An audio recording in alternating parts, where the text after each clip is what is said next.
What's your list look like? I don't think it includes Rex. Rex is a very strong personality, and he has the utmost like faith and confidence in what he does. Mm.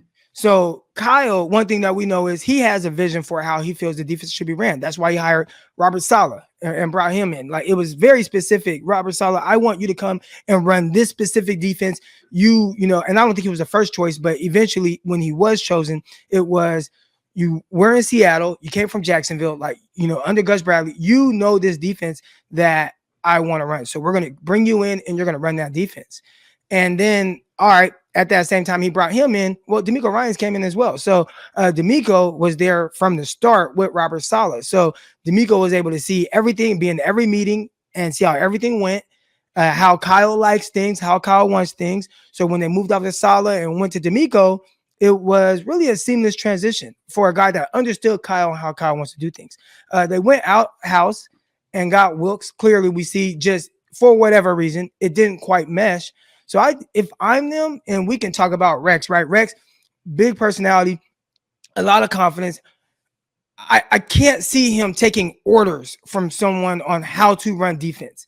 Like, if he's going to take orders from anyone, it would be like, dude, my dad created a defense. Like, that was a lot of, like, he would talk about those things in meeting, and I had messaged you about like what he is. Yeah. If that superstar or that star player for Carolina and what he said about Wilks and the words that he used there, right? I feel the same way about my time in seeing Rex Ryan. He was an amazing. You were there. You were with Rex at the Jets, right? Yeah, 2013. Yeah. He was an amazing teacher, first and foremost. Like, the X's and O part, he got that. And there are some coaches who X's and O's, they know those things. But being able to teach it and being able to really teach all positions and get people to truly understand how you are doing things and why, like, that's a little different to see someone to teach at that level. And then the methods in which he went to teach, we'd be sitting in the meeting and he'd say something. And again, if you guys have kids here, cover your ears just a little bit. I'll try not to use bad language, but he starts the meeting off by saying, how many of you guys like bald vajayjay, right? And guys raise their hands like, oh yeah, I like bald, and he's like, how many of you guys like a landing strip, So some guys like, yeah, I like a little hair, and then he's like, how many of you guys like that muff? And it's like him and a couple other coaches. He's like, yeah, me and Dundee, we like that muff. So this play is called show muff, blah, blah, blah. Then he goes into the install and kind of like ties it all in together, right? He had a very unique way of teaching, but getting everybody engaged and understanding. So to see how he taught, but then the players coach, a guy who was at the bottom of the roster, me, on the verge of getting cut every day. And he would, I remember I had to go and I had to get a tooth pulled. And he said, hey, Croc, I heard you had to go get your tooth pulled.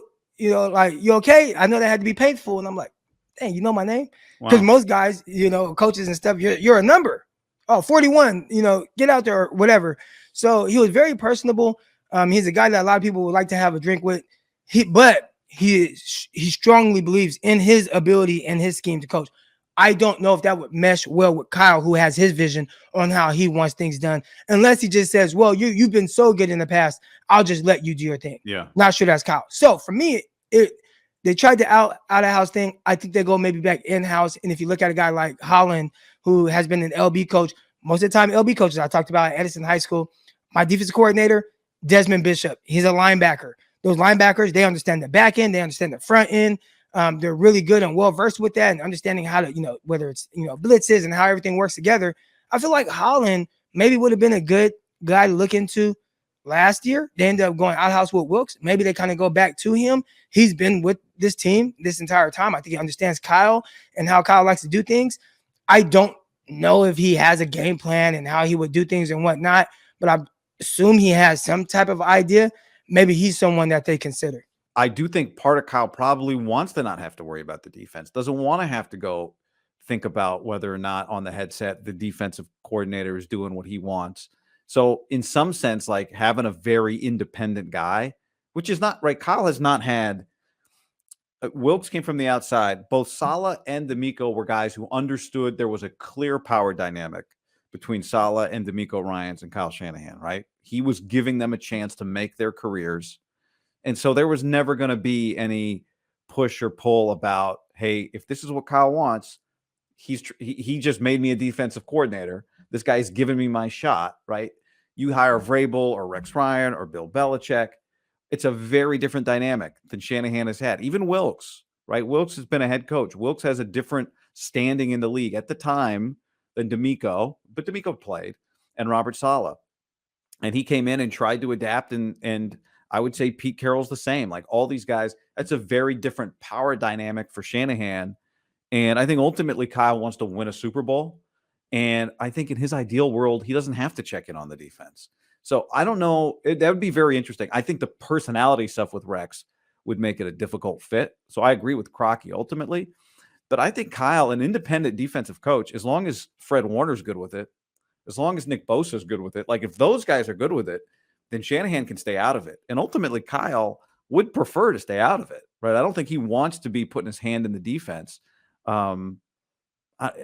doesn't want to be screaming on the headset on the last drive. He'd rather be just clock managing and thinking about his next play call. So I don't think that's entirely a bad thing, but I do see why Rex specifically would be a tough just personality fit for the 49ers.